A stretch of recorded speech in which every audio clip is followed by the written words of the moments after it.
Madame, monsieur, bonsoir, bienvenue dans Tour des Salles. Deux séquences dans ce magazine. Reprise du championnat de Belgique de handball avec un intéressant Ben Neerpelt qui a pour toile de fond la lutte pour les playoffs. Mais tout de suite, le football en salle.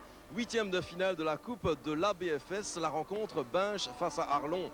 Binche, équipe de deuxième division. Binche, c'est le tombeur de Sambreville au tour précédent. Arlon, c'est une équipe de troisième division. Binche et Arlon. Ce sont donc deux formations qui n'ont pas toujours l'occasion de se mettre en évidence devant nos caméras. À Binche, le Gilles de service n'est autre que Patrick Michaud. Le coup d'envoi de cette rencontre vient d'être donné entre Binche, maillot bleu, et Arlon, maillot rouge, short blanc. Alors voici, première action du match avec un contre directement mené par Binche, avec peut-être l'ouverture du score, oui. Et c'est l'ouverture du score par le capitaine de cette formation, Eric Cornet. Bien servi par Di Giulio qui a renversé sur la droite 1-0 pour les joueurs locaux. Giovannucci relance rapidement là vers Casa. Et bonne sortie de Decker. Un envoi là. Oh, c'était bien essayé là du gardien Visitor. Juste au-dessus de la transversale de Giovannucci. Alors un essai peut-être de Valentin Casa. Et bien capté là sur le gardien Decker. Pas trop de mal sur ce tir. Alors ça repart très vite là. Et cette fois c'est au tour de Giovannucci de mettre le pied pour défendre son domaine. Binche va tenter de doubler la mise peut-être sur cette action de jeu avec Giovannucci qui monte très haut dans le jeu.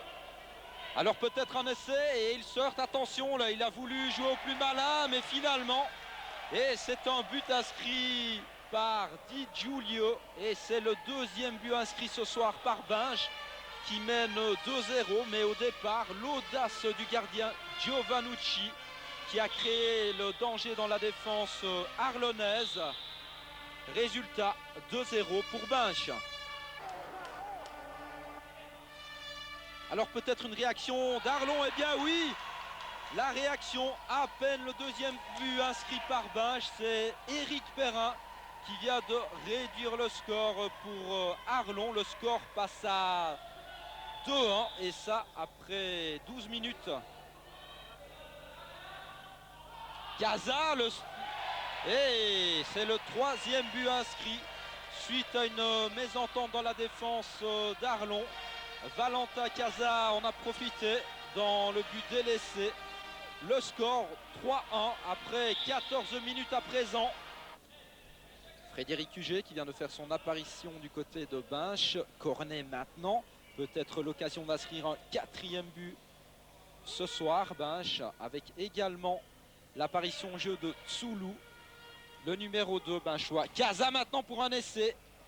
Et là, c'était sur le gardien Decker. Récupération de balle arlonnaise. Perrin, le buteur arlonnais. Le score, toujours 3-1. On joue depuis 17 minutes. Avec ici un essai et une belle interception là du gardien Giovannucci face à Stéphane Piron. Le coup de coin en faveur d'Arlon. Avec une récupération par Tsoulou. Cornet, attention contre la Valentin Casa pour un essai. Et à nouveau le gardien bien placé. Eh oui, Decker, ce n'est pas la première fois qu'il sauve son domaine ce soir, tout comme d'ailleurs Giovannucci. Alors attention, Jean-Yves Chapelle maintenant pour Arlon.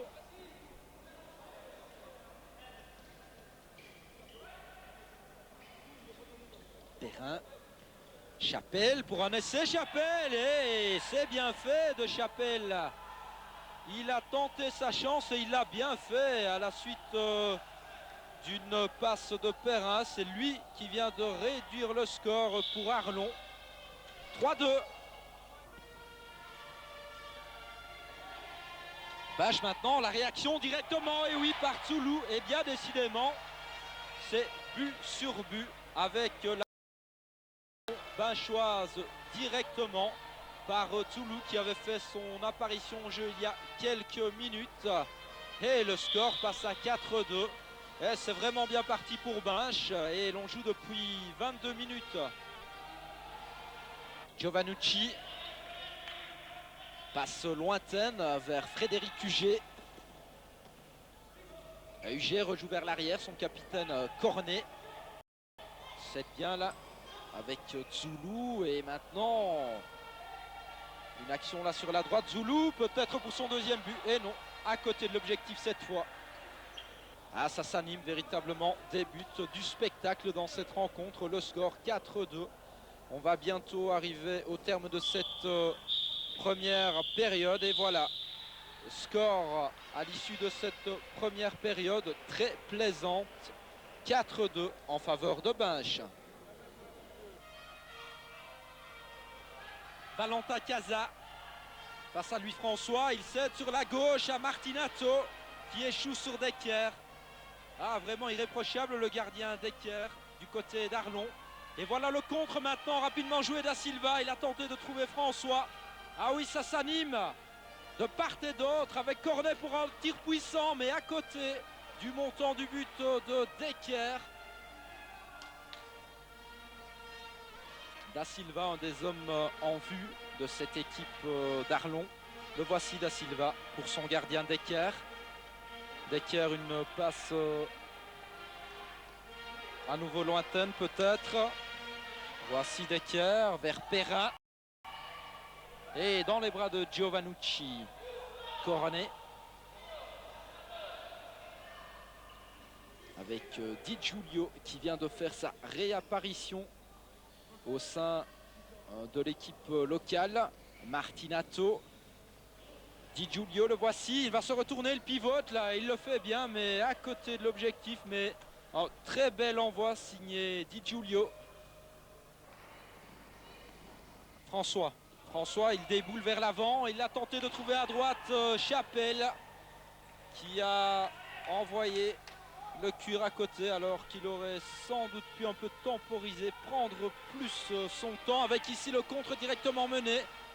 Et du mouvement de part et d'autre avec Chapelle. Le voici Chapelle pour un second essai successif. Non, vers Perrin. Alors Perrin, il a tenté de crocheter et puis de tirer. Récupération avec maintenant un essai, un but. Un nouveau but signé Di Giulio. Ce doit être son troisième but ce soir à Di Giulio. Et le score passe maintenant à 5-2 en faveur de Binche. Cornet avec pour l'instant une différence de 3 buts au marquoir qui reflète assez bien la différence de niveau entre les deux divisions, puisque vous le savez, Binche évolue en deuxième division et est le leader de cette division à la Ligue, alors que Arlon végète en milieu de classement. Le score 5-2, on joue depuis 13 minutes en seconde période, avec ici un travail personnel de Cornet. Decker, le gardien d'Arlon, récupère vers Chapelle pour un essai peut-être. Ah, c'était bien essayé, mais il a trouvé sur sa trajectoire le pied de Eric Cornet. Alors la balle reste arlonnaise avec une superbe détente là de Giovannucci. Et Di Giulio maintenant pour le coup franc rapidement joué vers UG. Et bien essayé de geste technique, mais Decker toujours présent, le gardien d'Arlon. Et donc vous le voyez à l'écran, le coach Didier Dessart qui donne des instructions à ses hommes afin de gérer au mieux les derniers moments de ce match. Le score 5-2 toujours. Une faute en faveur d'Arlon. Chapelle vers Da Silva. Alors Da Silva pour un numéro technique, non. Récupération de balle maintenant avec Valentin Casa. On va rejouer rapidement du côté binchois. Casa, le voilà, il accélère, alors il passe un homme, deux hommes, oui. Et une faute est commise sur Casa. Casa et Zulu derrière la balle. Valentin Casa pour une passe et une deux là. Casa à nouveau. Et un essai de Cornet, mais Decker à nouveau très présent sur cette action de jeu binchoise. Giovannucci. Oh, vers Di Giulio. Et un gardien qui l'a. Sur ce coup-là, il est intervenu un peu tard puisqu'il était en dehors de sa zone.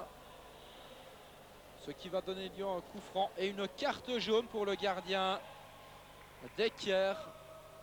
Exclu de cette rencontre, le gardien Decker. C'est Jean-Yves Chapelle qui a pris place dans le but d'Arlon, donc avec un coup franc ici en faveur de Binche. Zulu. Et finalement, C'est Di Giulio qui a envoyé le cuir au-dessus du but défendu maintenant par Jean-Yves Chapelle. Perrin pour le coup franc, il va s'élancer peut-être en but et une intervention de Giovannucci. Ce n'est pas la première non plus. El Youssoufi, François, peut-être à son gardien de fortune, Jean-Yves Chapelle, qui a pris place dans le but suite à l'exclusion de Decker. Et voilà, fin de cette rencontre sur un score de 5-2 en faveur de Binche, et donc une qualification logique du leader de la division 2 à la Ligue.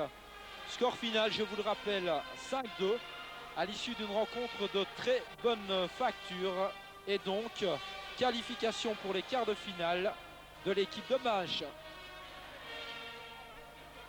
Autre qualification pour les quarts de finale à la Ligue, qualification de Boussu-Ornu, de Désotrans, de Namèche, de Trivière et d'Écosine.